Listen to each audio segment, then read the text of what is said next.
បាទជំរាបសួរពុកម៉ែបងប្អូនទាំងអស់គ្នានៅក្នុងបណ្ដាញ YouTube បាទណាបាទថ្ងៃនេះថ្ងៃសិលបាទថ្ងៃសិលថ្ងៃពេញបោ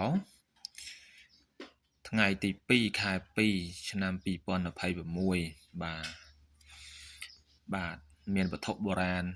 2ដុំឬក៏3តួអង្គដើម្បីប្រហោះហ្នឹងហើយចែករំលែកឲ្យបងប្អូនបានមើលបានឃើញនៅក្នុង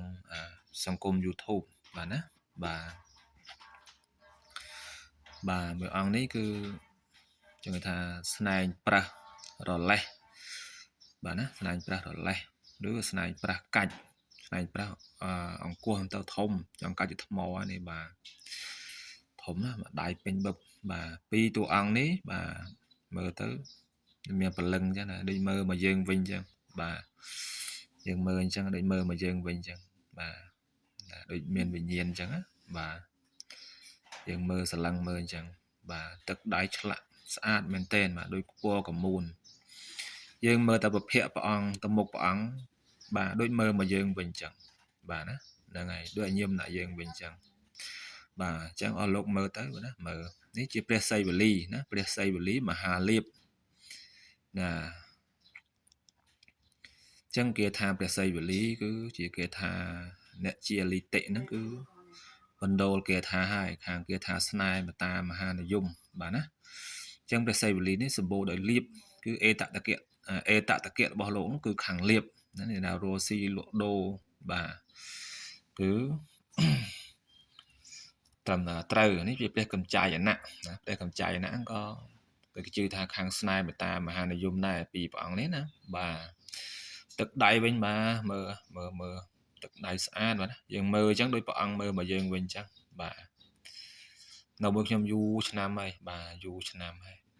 បាទយើងវាយតិចនៅជាមួយខ្ញុំ4ភាសាទៅ5ភាសាបាទណាហ្នឹងហើយយើងវាយតិច5ភាសាកាលខ្ញុំនៅបួស5ភាសានុប្រាស់គេប្រើខាងអីខាងតិចតិជុំចរមចរើនបើថាប្រមាវិស៊ីអស់ទៅនៅសល់គល់គឺត្រឹមទៅដើម្បីយកមកឆ្លាក់បាទណាហើយឆ្លាក់ព្រះសីវលីសម្បូរទេវតាធម្មថារសាពុទ្ធទេវតាទាំងឡាយហ្នឹង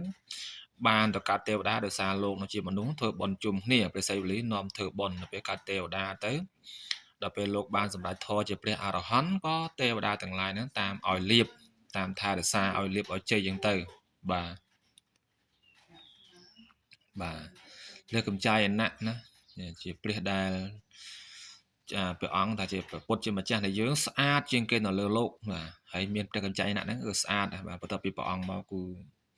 យ៉ាងណាឃើញក៏ស្រឡាញ់តែសម្រាប់ប្រុសឃើញក៏ស្រឡាញ់ដែរណាបាទអញ្ចឹងលោកអតិថានដល់ខ្លួនលោកហ្នឹងคล้ายទៅជា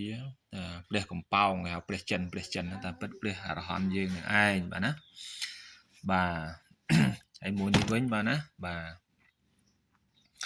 មួយនេះណាដូចគ្នាចឹងបាទណាហ្នឹងហើយស្នែងប្រះរលេះ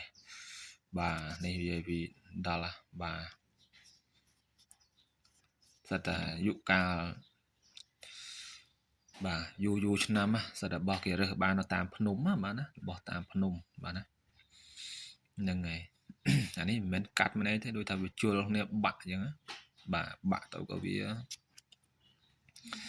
បាទក៏វាដួលមកប្រមាស៊ីទៅក៏យើងយកមក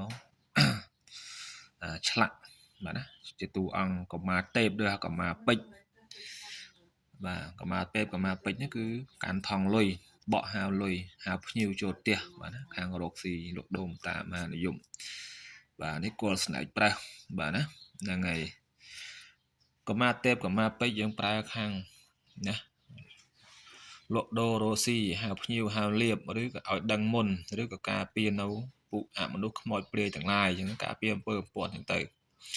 ហើយគល់ស្នែងប្រាស់នេះគឺកែងប្រាស់រលេះនេះគឺគេប្រើខាងតិចតិជុំចរមចរានៅផ្ទះអ្នកណានោះតែចម្រើនរីកស្គុះស្គីអញ្ចឹងទៅបាទណាបាទ